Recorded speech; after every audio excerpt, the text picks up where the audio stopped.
Hello alla. So, day 2 of week 2, which they call improvements galore.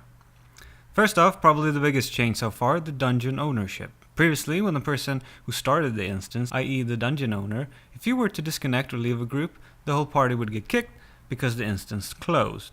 This is not the case anymore, as ArenaNet has removed ownerships from dungeons. I wouldn't call this a feature, it's more of a fix of something that should have been fixed a long time. I know that ArenaNet is trying to do a different MMO, and I applaud them for that, but some mechanics in other MMOs are good, and shouldn't be ignored. You can still be special, even if your dungeon doesn't disband when a party member leaves. On the other hand, there's a bad side to this change. If you were the dungeon owner in a pug, it gave you immunity from getting kicked before the last boss.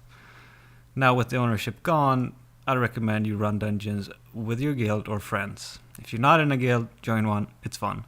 Second improvement comes in the form of updated crafting UI. This is great. Most games have clunky crafting menus, and while Guild Wars 2 wasn't bad, it wasn't great either.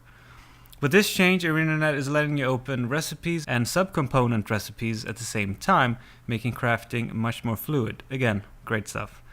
Third and final improvement is said to be performance. They give a vague description on how performance will improve due to their systems being more cost effective. This will result in better performance in WW and PvE world bosses where there's a lot of players present.